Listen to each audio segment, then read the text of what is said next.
A fi ọpẹ́ àti ìyìn fún Ọlọ́run Olódùmarè, ẹni tí àkóso ìgbà àti àkókò wà ní ọwọ́ rẹ̀, tí ó tún fún wa ní oore ọ̀fẹ́ láti jókòó láti ṣe ìjíròrò nínú ọ̀rọ̀ Ọlọ́run, èyí tí a ń pè ní ìdánilẹ́kọ̀ọ́ Bíbélì, èyí tí Dáósìsì Ifẹ̀ ìjọ Anglican ní Nàìjíríà ṣe agbátẹrù rẹ̀.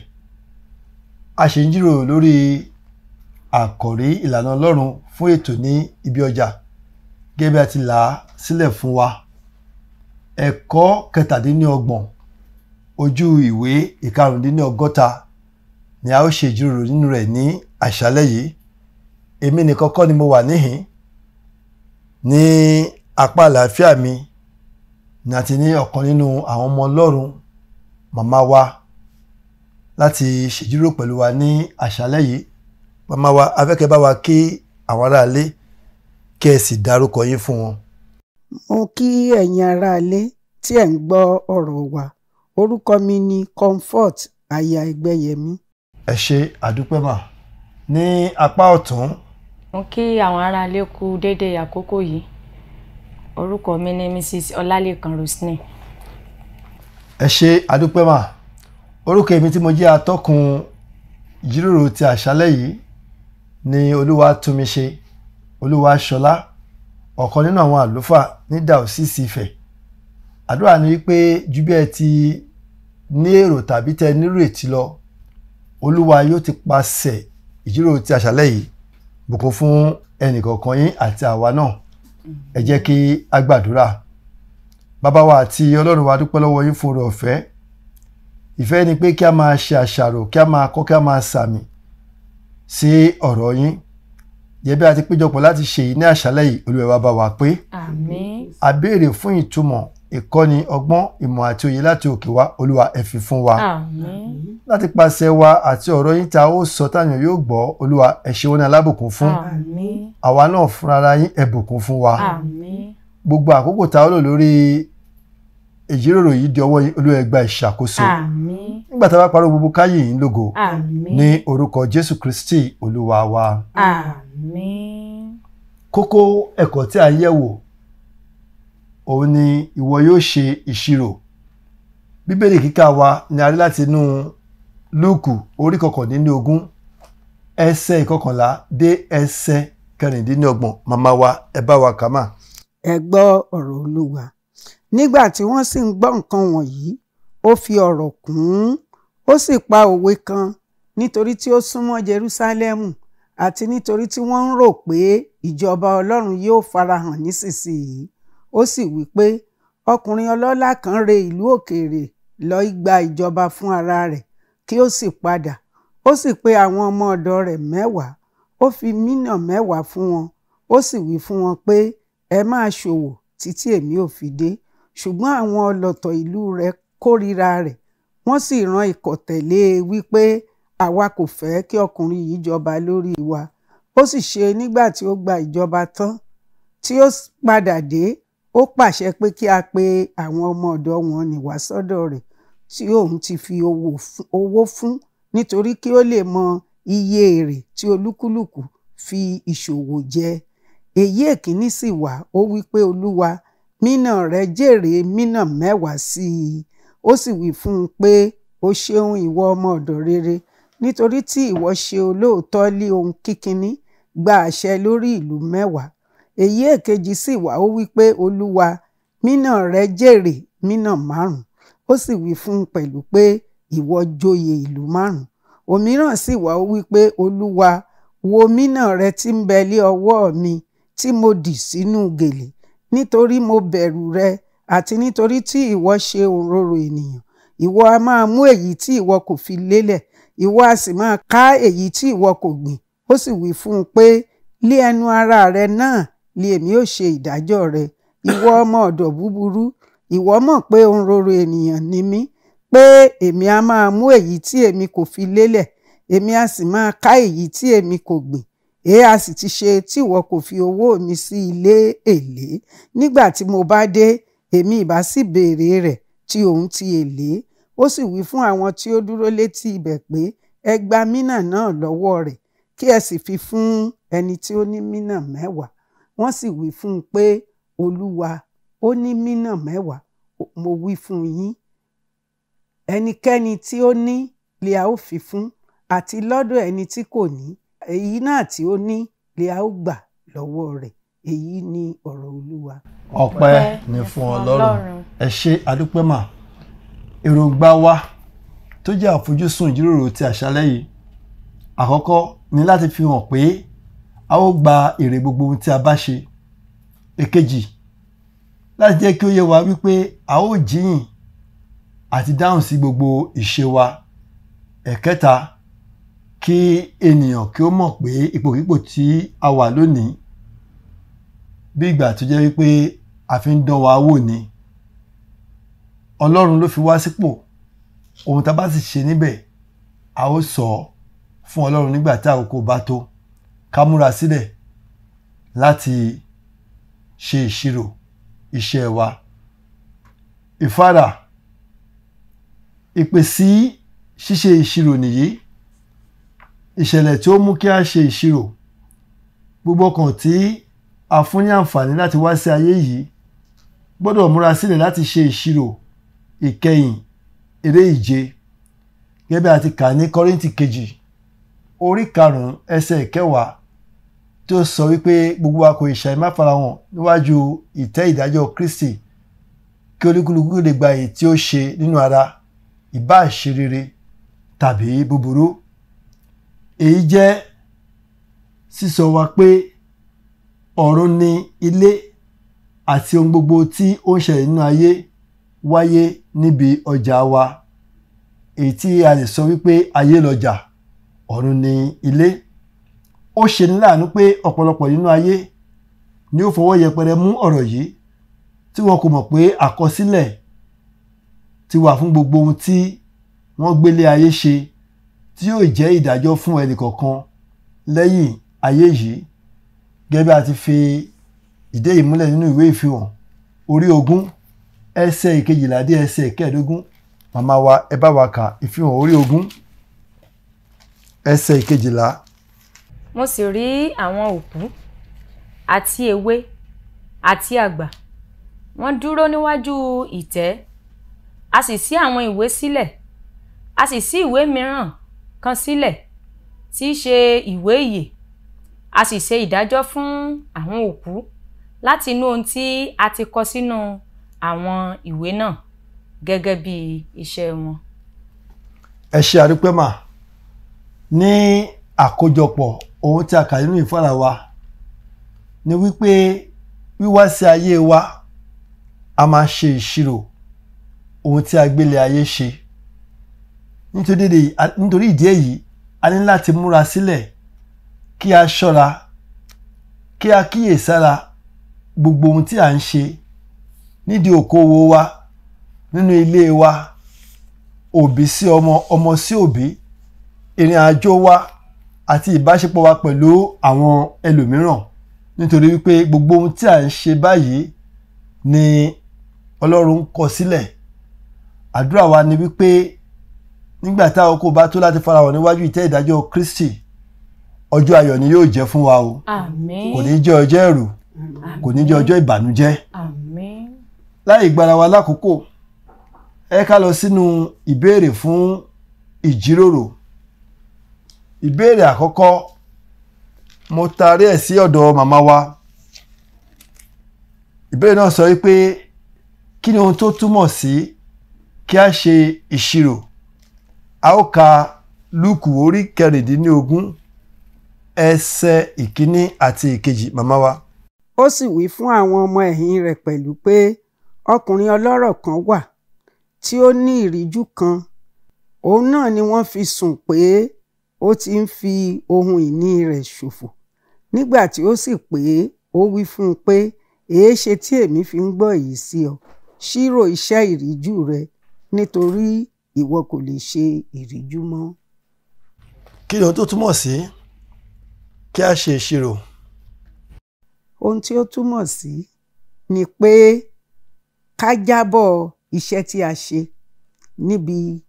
nílé ayé, níbi tí a fi wá sọ́jọ́ sí gẹ́gẹ́ bí ìríjú, bóyá ní ìdí okòwò wa ni, tàbí níbi ọjà wa, tàbí níbi iṣẹ́ oṣù, tàbí níbi tí a ti ń ṣaṣojú Ọlọ́run tàbí ènìyàn. Ẹ ṣé atọ́kùn. Ẹ dáhùn dáradára. Ẹ̀yin lẹ ní owó, ẹ̀yin lẹ dá okòwò yín sílẹ̀. Ǹjẹ́ ẹ tún rò pé ó yẹ kẹ́ ẹ ṣe ìṣirò? Ó yẹ bàbá wa ní Olúwa, nítorí pé Ọlọ́run ń wò ó. Owó gan-an tẹ́ ẹ rò pé mi ni mo níyẹn, Ọlọ́run ló fún mi. Òun ló fún mi lókun àti agbára láti máa fi ṣòwò, ṣùgbọ́n mi ò lè dá ṣe. Èmi náà tún ní àwọn ènìyàn ìsọmọgbè tó máa bá mi ṣe.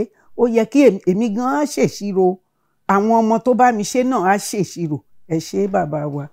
Màmá wa, ǹjẹ́ ní àfikún tẹ́ fẹ́ fi kún ìbéèrè àkọ́kọ́? Kí ni ohun tó túmọ̀ sí kí a ṣe ìṣirò? Ohun tó túmọ̀ sí náà ni pé kò sí ibi tá a lè wà tàbí àyèkáyè tí Ọlọ́run fi wá sí. Ohunkóhun tó bá ti fi lé wa lọ́wọ́ láti ṣe, dandan ni a ó ṣèṣirò lórí ẹ̀. Ó wá lè jẹ́ ní dáadáa o tàbí ní búburú la ṣiṣẹ́ yẹn tàbí sí ojúṣe wa, dandan ni fún ẹnìkọ̀ọ̀kan láti ṣe ìṣirò. Ẹ ṣé àdúpẹ́ mà. Lórúkọ Kristi oore ọ̀fẹ́ láti jẹ́ olóòótọ́ àti ọmọ ọ̀dọ̀ rere, torí wípé iṣẹ́ ìríjú là ń ṣe lórí ohun gbogbo tí Ọlọ́run pèsè fún wa tó fi ṣe àǹfààní fún wa. Oore ọ̀fẹ́ láti jẹ́ ọmọ ọ̀dọ̀ rere Olúwa yóò fi fún wa. Àmín. Ẹ ká lọ sí ìbéèrè kejì. Ìbéèrè kejì sọ pé kí ni ìdí tí ọmọ ọ̀dọ̀ tí a kà nínú rẹ̀ ní Lúùkù orí 19 fi hurú ìwà tó wù ní ẹsẹ̀ 20 títí dé ẹsẹ̀ 23, àti ní Mátíù orí 25 ẹsẹ̀ 24 àti ẹsẹ̀ 25. Kí ni ìdí tó fi hurú ìwà tí ó hù yẹn? Tí a bá wò dáadáa nínú ìwé Lúùkù yẹn, àwọn mẹ́ta ni wọ́n wà ńbẹ̀ tá a fún ní nǹkan láti lọ fi ṣòwò. Ọ̀tọ̀ọ̀tọ̀ sì ni tá a fún olúkúlùkù wọn. Ṣùgbọ́n tá a bá wò dáadáa, eléyìí tó jẹ́ onílọ́ra nínú àwọn mẹ́tẹ̀ẹ̀ta ló wò pé n tó fún mi ó kéré, torí pé ó kéré ló wá lọ bò mọ́lẹ̀, ó lọ fi pamọ́, ó lọ tọ́jú ẹ̀, kò fi ṣiṣẹ́, kò fi jèrè, gẹ́gẹ́ bí ohun tí ẹni tó fún un retí látọ̀dọ̀ ẹ̀ láti fi ṣiṣẹ́ àti láti fi jèrè. Ṣùgbọ́n òun wò pé bó lo ṣe lè fún mi lẹ́yọ kan, àti pé níbi tí wò ṣe sí lo ti fẹ́ mọ kórè, ibi tó fi pamọ́ sí lo ti ń wá kiri. Fún ìdí èyí jẹ́ ń bọ̀ fi pamọ́. Tí a bá wá wò dáadáa, tí ìbá ṣe pé ó jẹ́ onílọ́ra àti aláìṣòótọ́, aláìbìkítà ni ọmọ ọ̀dọ̀ yẹn jẹ́, ló jẹ́ kó lè hu irú ìwà bẹ́ẹ̀. Ẹ ṣé mo dúpẹ́. Àfikún láti ọ̀dọ̀ yín màmá wa.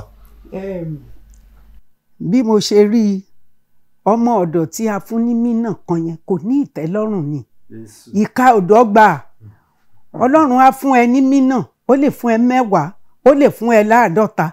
Ohun tó bá ti fi fún ẹ kó o fi ṣiṣẹ́, ó ní kó o ṣòwò títí òun máa fi dé. Ọ̀tọ̀ọ̀tọ̀ ni ohun tí Ọlọ́run fún oníkálukú, kó oníkálukú ní ìtẹ́lọ́rùn kó sì ṣiṣẹ́ gẹ́gẹ́ bí Ọlọ́run ti fẹ́ kó ṣe. Ẹ ṣé àdúpẹ́ ẹ̀yin màmá wa. Ìbéèrè kẹta, màmá wa, ìbéèrè kẹta sọ pé kí ló yẹ kó jẹ́ èrèdí àti ìwà wa níbi tí a ti ń ṣe okòwò? Ẹ ṣé atọ́kùn. Ohun tó yẹ kó jẹ́ èrèdí àti ìwà wa níbi tí a ti ń ṣe okòwò ni kí a ní ìwà Kristẹni gẹ́gẹ́ bí aṣojú Kristi. Ẹ jẹ́ kí a tún wo inú ìwé Kólósè orí 3 ẹsẹ̀ 23.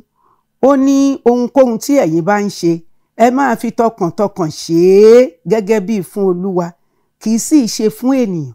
Ká máa fi ìbẹ̀rù Ọlọ́run ṣe é pé ó ń wò mí, ó ń kọ sílẹ̀, ó rí mi, Ọlọ́run á ràn wá lọ́wọ́.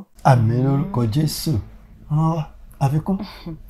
A gbọ́dọ̀ gbìyànjú láti sa ipá wa níbi ọjà wa, ládùúgbò, níbi tá a bára wa, níbi tí wọ́n fi wá sí, láti mú gbégbé ayé òtítọ́. Tá a bá jẹ́ olótìtọ́, yóò rọ̀ wá lọ́rùn, ìrè sì wà fún wa. Ọlọ́run ó ràn wá lọ́wọ́. Àmín. Ẹ̀yin tí ẹ̀ ń gbọ́ wá nílé, ọ̀pọ̀lọpọ̀ àwa ọmọ ènìyàn tí a wà ní ìran tí a wà yìí ni a jẹ́ aláìṣòótọ́ àti aláìṣòdodo. Irọ́ yìí ti pọ̀ jù. Ó dàbí ìgbà tó jẹ́ pé ara àbùdá nírọ́ yìí wá jẹ́ fún wa, kò dẹ̀ jẹ́ àbùdá rere rárá torí Ọlọ́run ò dá wa, kò yẹ ká máa pa irọ́, àìṣòótọ́, ìrẹ́nijẹ nídìí okòwò, ká máa fi ẹ̀tọ́ dun ènìyàn. Gbogbo àwọn nǹkan báyìí kò pé kò dára. Gẹ́gẹ́ bí àwọn màmá méjì ti sọ, àfikún tó máa fi kún ni wípé gbogbo ohun tó bá farajọ ìrẹ́nijẹ, a sọ pé mo lu orí ẹ̀, mi ò wá ka bíríìjì, èmi ò wáyé, èmi ò gọ̀. A bẹ̀rẹ̀ sí ní ṣe ohun tí kò tọ́ tí kò dára, à ń lo òṣùwọ̀n èké, à ń ṣe ọ̀lẹ, à ń ṣe àròyé, à ń sọ, à ń rìn káàkiri. Gbogbo èyí kò yẹ kí a bá lọ́wọ́ wa. Ohun tó yẹ kó jẹ́ èrèdí wa, ká fi òtítọ́ ká fi ṣe iṣẹ́ wa, ká jẹ́ ẹni tó tẹra mọ́ṣẹ́, ká jẹ́ ẹni tó ní ìgbẹ́kẹ̀lé, ìgbàgbọ́ nínú Ọlọ́run, ká ní ìtẹ́lọ́rùn. Gbogbo ìwà bí Ọlọ́run pátá kó farahàn nínú ayé wa níbi tí a ti ń ṣe iṣẹ́ wa. Oore ọ̀fẹ́ yìí Olúwa yóò fi fún wa o. Àmín. Ìbéèrè tó kẹ́yìn tá a fi káàdì ẹ̀ ní àṣálẹ́ yìí ó ní ṣe pẹ̀lú èrè wa. Tí a bá ṣe ìṣirò bó ti yẹ ká ṣe, àti tí a bá jẹ́ aláìṣòótọ́ nídìí ìṣirò, kí ni yóò jẹ́ èrè wa? Ẹ ká wo ti àkọ́kọ́, màmá wa. Téèyàn bá ṣe ìṣirò bó ti yẹ kó ṣe, kí ni yóò jẹ́ èrè rẹ̀? Gẹ́gẹ́ bí a ti rí ní Lúùkù tí a kà 19 orí 19 ẹsẹ̀ 14 dé ẹsẹ̀ 19, àti Mátíù orí 15 ẹsẹ̀ 21 àti 23, àti ìwé Ìfihàn orí 2 ẹsẹ̀ 10. Èrè wà fún ẹni tó bá rí ìṣirò ṣe dáradára.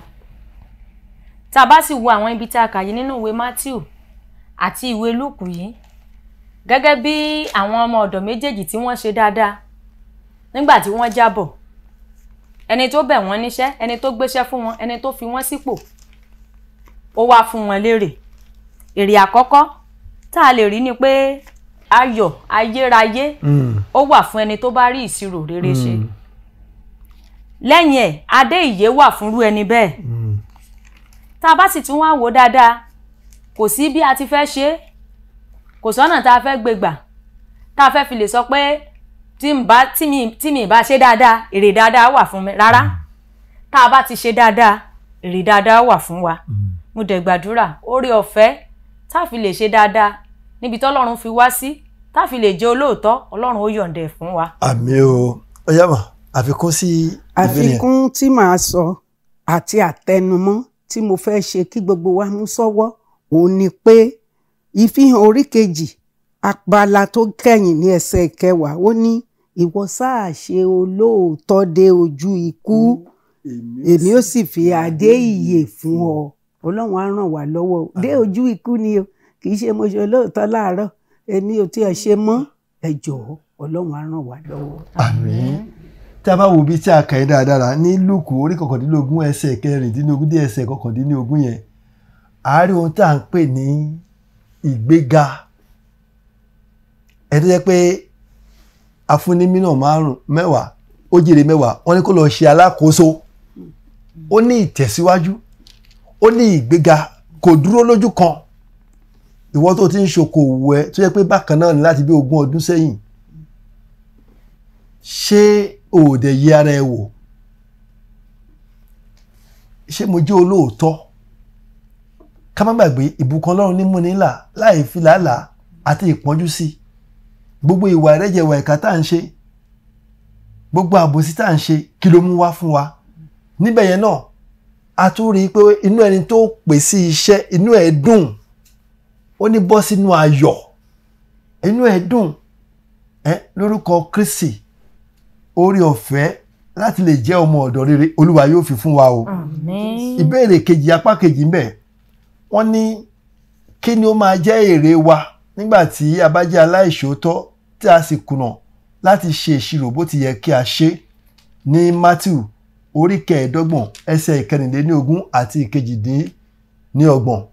Bí èrè ṣe wà fún ẹni tí ó ṣe dáadáa, bẹ́ẹ̀ náà ni èrè tún wà fẹ́ni tí ò ṣe dáadáa. èrè wọn yìí kò ń ṣe èrè kan náà làwọn méjèèjì máa gbà. ọmọ ọ̀dọ̀ tó jẹ́ aláìṣòótọ́, ọmọ ọ̀dọ̀ tó jẹ́ onílọ́ra, gẹ́gẹ́ bí Kristẹni, ẹni tí ò gbégbé ayé òtítọ́ níbi tó ti ń ṣiṣẹ́, tó ti ń tajà ní ọ́fíìsì tá a fi sí, ẹ má jẹ́ ká tanra wa, ìbànújẹ́ ni n ló máa jẹ́ èrè. Àbámọ̀ dẹ̀ máa jẹ́ èrè fúnrú ẹni bẹ́ẹ̀, torí nígbà tí wọ́n bá ń pín èrè fún àwọn yòókù, ibẹ̀ lòun ti wá máa sọ pé ṣé n tó tọ́ sóun leléyìí, n tó dẹ̀ tọ́ sí òun ni wọ́n fi fún un.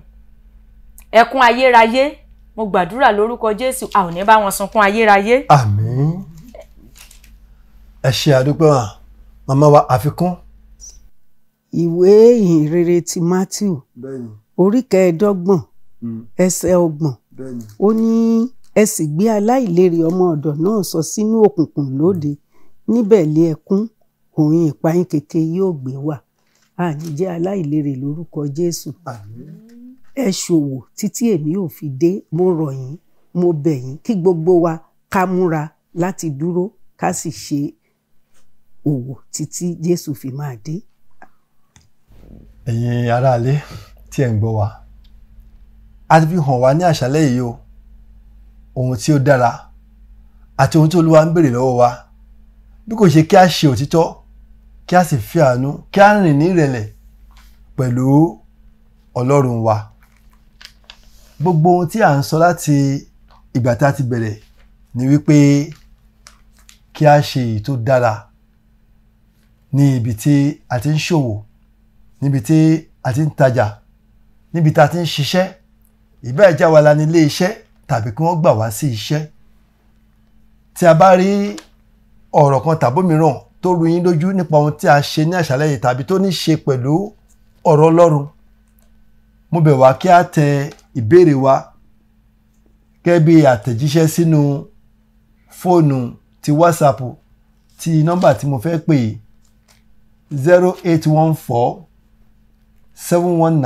0814-719-4733. Mo pè lẹ́ẹ̀kan sí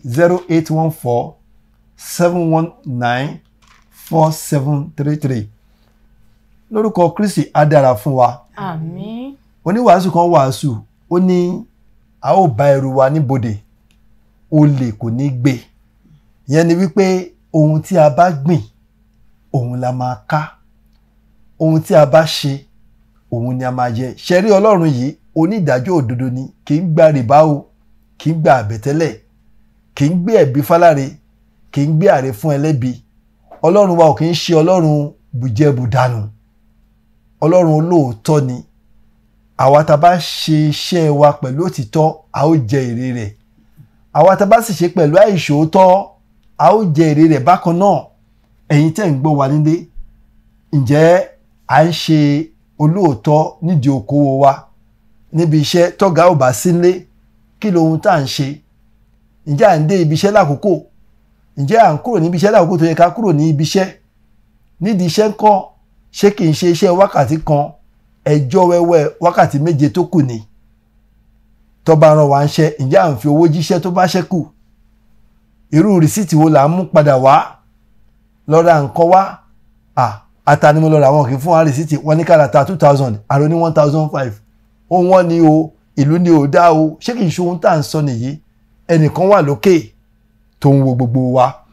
Lórúkọ Kristi, oore ọ̀fẹ́ láti fi ohun tí a gbọ́ ní àṣálẹ́ yìí sínú ìṣe, Olúwa yóò fi fún wa. Àmín. Màá bẹ̀ yín màmá wa kẹ́ bá wa ka ọ̀rọ̀ ìparí. Gbogbo eré ìje tí ó ní ìbẹ̀rẹ̀ ni ó ní òpin. Gẹ́gẹ́ bí ìríjú ọmọ ọ̀dọ̀ rere gbọ́dọ̀ múra sílẹ̀ láti ṣe ìṣirò iṣẹ́ ìríjú wa nígbà tí a bá padà délé. Ìbí yìí kì í ṣe ilé wa. Ohunkóhun tí a lè ní, ọjọ́ kan a ó fi ayé yìí sílẹ̀ lọ sí ilé. Jeremáyà orí 17 ẹsẹ̀ 11. Òun ni a ti gbọ́ yìí gbogbo ẹ̀yà láti tí ẹ̀ ń gbọ́ wa. Àwa nájà ni, ó pẹ́ ó yá, a ó padà lọ sí ilé. Nígbà tá a bá délé, kí ni a fẹ́ lọ bá? Ohun tí a bá ní ilé, ohun tí a ṣe níhìn ní ayé yìí, òun ló fà. Fún ìrònú, ọ̀nà kan láti tò ìṣúra jọ sí ọ̀run ni kí a ṣiṣẹ́ fún Ọlọ́run àti ènìyàn nígbà tí a ṣì wà láyé pẹ̀lú òtítọ́ ká ṣe iṣẹ́ fún Ọlọ́run nígbà tí a ṣì wà láyé. Ó jẹ́ ọ̀nà kan láti ṣe to ìṣúra jọ sí ọ̀run. Oore ọ̀fẹ́ láti fi òtítọ́ rin ìrìn àjò ayé wa, ṣe iṣẹ́ ìrújú wa, Olúwa yóò fi fún wa. Àmín. Fún ẹsẹ̀ àkọ́sórí, a ó ka Kọ́ríńtì kejì orí 5 ẹsẹ̀ 10. Ẹ máa kà á tẹ̀lé mi. Nítorí pé gbogbo wa kò lè ṣàì má farahàn nítorí pé gbogbo wa kò lè ṣàì má farahàn níwájú ìtẹ́ ìdájọ́ Kristi, níwájú ìtẹ́ ìdájọ́ Kristi, kí olúkúlùkù kí olúkúlùkù kí ó lè gba nǹkan wọn nì kí ó lè gba nǹkan wọn nì tí ó ṣe nínú ara, tí ó ṣe nínú ara, gẹ́gẹ́ bí èyí tí ó ti ṣe, gẹ́gẹ́ bí èyí tí ó ti ṣe, ìbáà ṣe rere, ìbáà ṣe rere, ìbáà ṣe búburú. ìbáà ṣe búburú. Kọ́ríńtì kejì orí 5 ẹsẹ̀ 10. Oore ọ̀fẹ́ láti fi léyìí sínú ìṣe, Olúwa yóò fi fún wa. Àmín. Bí a ti ń mú gbogbo wá sí ìdánidúró, màá bẹ̀ màmá wa pé kí ẹ bá wa kí ara lé pé ó dìgbà kan náà kẹ́ tó rán wọn létí orúkọ yín. A kí gbogbo aráalé o pé ó dìgbà kan ná. Orúkọ mi ni Mrs. Ọlálékan Roseline. Màmá wa. Mo kí gbogbo ẹ̀yin ará ilé tẹ̀ ń gbọ́ wa o. Ó dìgbà kan ná. Orúkọ mi ni Comfort Aya Ẹgbẹ́yẹmí. Àti màmá wa màmá Ẹgbẹ́yẹmí àti màmá wa Ọlálékan, èmi atọ́kùn ni mo kí pé ẹ ṣe ẹ kú àtàárọ̀, ohun yẹn á máa rú dáradára. Èmi tí mo jẹ́ atọ́kùn lẹ́ẹ̀kan sí ní Olúwatúnmiṣe Olúwaṣọlá, ọ̀kan nínú àwọn àlùfáà ní Dàósìsì Anglican ti Ifẹ̀. Títí dìgbà mìíràn tí a ó tún pàdé, mo fi ń sí ọwọ́ Ọlọ́run Olódùmarè. Lórúkọ Kristi, Olúwa náà yóò pa yín mọ́, Àmín. yóò dáàbò rẹ̀ bò yín, Àmín. àtẹ̀yìn àti ilé yín bọ́dún tí ń lọ sópin ẹ ò ní sọkún. Àmín. Lórúkọ Kristi, ohun tó máa mú yín gbé Bíbélì sílẹ̀ tá a máa gbé ohun tí ò yẹ kẹ́ gbé káàkiri kò ní dé bá yín. Àmín. Nídìí okòwò yín ẹ ó ṣàṣejèrè, Àmín. ẹ ó ṣàṣeyọrí. Àmín. Nígbà mìíràn nígbà táwọn bá tún pàdé, ayọ̀lẹ̀ ó fi gbọ́ wa. Àmín. Ilé yín ò ní dàrú o, Àmín. ọ̀nà yín ò ní dàrú. Àmín. Mo gbàdúrà wípé ọ̀la yín yóò dára jù òní lọ. Àmín. Ní orúkọ Jésù Kristi Olúwa wa. Àmín.